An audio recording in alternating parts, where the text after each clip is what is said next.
Indomie, makanan legend kebanggaan Indonesia yang telah bergentayangan keluyuran di kancah internasional. Makanan penyelaman anak kosan di akhir bulan dan para karyawan di tanggal tua. Tahukah kamu siapa yang memproduksinya? Sebuah perusahaan yang bernama Indofood.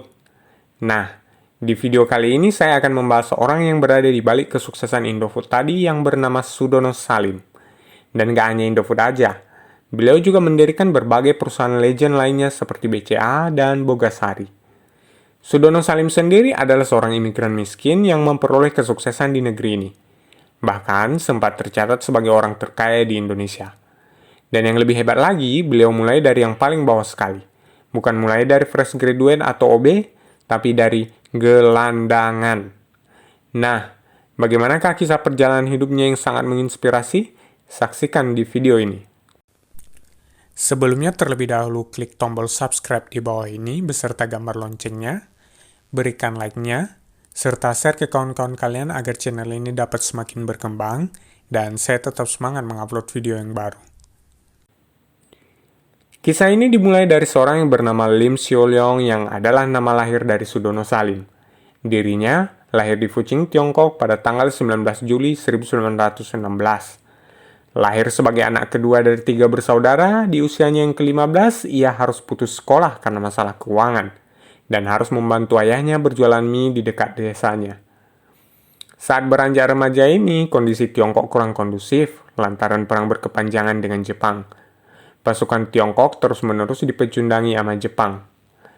Dalam kondisi ini, Salim kemudian memutuskan merantau dengan naik kapal ke Indonesia yang saat itu masih bernama Hindia Belanda guna menyusul kakaknya Lim Sio Hee. Tujuan Salim adalah kota Kudus. Sesampainya kapal di Surabaya, ia harus menunggu sang kakak menjemputnya buat bersama-sama ke Kudus. Nah, dalam penantian 4 hari itulah baru sampai ke Indonesia, karir Salim dimulai dengan menggembel. Sesampainya di Kudus, Salim naik tingkatan, menjadi karyawan di pabrik kerupuk dan tahu. Salim melihat ada peluang bisnis di perdagangan cengkeh dan tembakau di daerah tersebut, mengingat Kudus adalah sentra rokok. Beruntungnya, Salim menikah dengan Lim Kin Nio alias Lilani yang orang tuanya merupakan saudagar terpandang di kota Kudus saat itu. Saat ini dia sudah punya duit lebih banyak daripada gua. Dari sang mertualah, Salim mendapatkan modal buat memulai usahanya di bidang cengkeh dan tembakau. Salim menikah di usia 24 tahun. Di usia 25 tahun, Salim sudah bisa mendapatkan koneksi supplier cengkeh dari Sumatera hingga Sulawesi. Salim bahkan bisa menjadi bandar cengkeh yang cukup besar di kota Kudus. Mantap! Sayangnya, bisnis yang dijalankan oleh Salim tersebut mengalami kebangkrutan dalam waktu singkat. Bukan karena kesalahannya, tetapi karena keadaan. Tahun 1942, pasukan Jepang mendarat di Indonesia, bikin hampir seluruh kegiatan masyarakat termasuk perekonomian terhenti seketika. Usaha Salim pun mesti vakum selama 3 tahun lebih.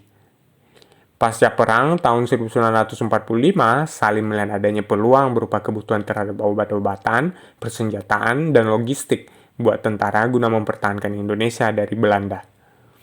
Salim mencoba menjalin koneksi dengan tentara. Pada masa itu, siapa yang cepat maka merekalah yang dapat kontrak dari tentara. Di masa ini juga, Salim mulai menjalin hubungan yang baik dengan Soeharto, yang terbukti bermanfaat baginya kelak. Selesai perang, Salim pindah ke Jakarta. Di sini ia mulai membangun bisnis logistik dengan menyediakan beragam kebutuhan tentara. Gak puas dengan hanya bisnis logistik, Salim kemudian mengembangkan sayapnya di sektor lain. Pertengahan tahun 1950-an, Salim mencoba bisnis perbankan dengan fokus pada pemberian kredit. Soalnya, dia melihat cukup banyak pelanggannya yang gak mampu membeli barangnya dengan cara bayar tunai. Dari situ, Salim terpikir buat mengkreditkannya. Awalnya, Salim mendirikan Bank Wisnu Kencana, tetapi gagal. Belakangan, dia mencoba kedua kalinya dengan modal dari keuntungan bisnis tekstilnya dan mendirikan bank yang kita semua kenal, BCA. Kebiasaan masyarakat lainnya juga gak luput dari perhatian seorang Sudono Salim. Salim melihat masyarakat Indonesia sangat tergila-gila pada nasi.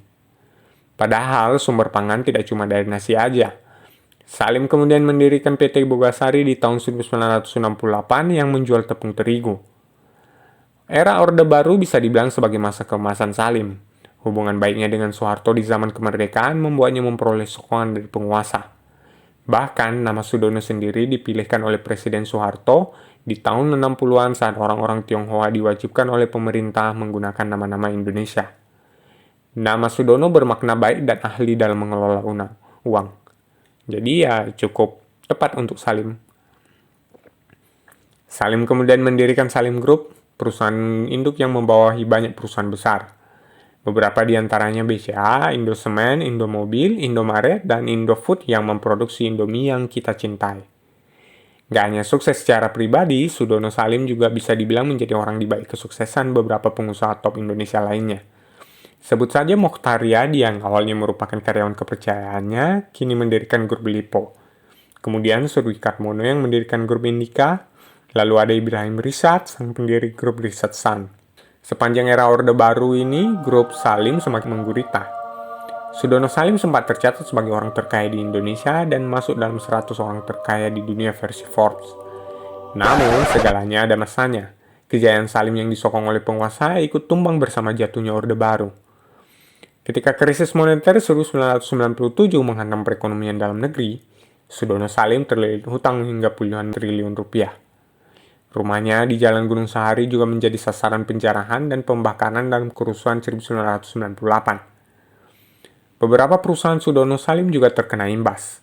BCA harus pindah ke grup Jarum dan Indosemen ke Heidelberg. Di masa tuanya, Sudono Salim akhirnya bermukim di Singapura. Bisnisnya diserahkan kepada anak-anaknya. Sudono Salim yang biasa akrab disapa Om Lim ini akhirnya meninggal pada 10 Juni 2012 di usia 96 tahun. Mungkin sebelumnya kita telah mendengar kisah hidup orang miskin yang berhasil sukses. Tapi seorang imigran yang mulai dari gelandangan menjadi salah satu orang terkaya di planet ini mungkin baru Sudono Salim saja. Kisah hidupnya menunjukkan bahwa untuk sukses memerlukan kejelian melihat peluang, relasi yang tepat, kerja keras, dan tentunya keberuntungan. Nah, kiranya video ini dapat menginspirasi dan agar lebih banyak lagi pengusaha yang bermunculan di negeri ini. Terima kasih sudah menonton dan seperti biasa tolong berikan like, subscribe, dan masukan serta saran di kolom komentar agar saya dapat membuat video yang lebih baik lagi. Terima kasih telah menonton video ini dan sampai jumpa di video berikutnya.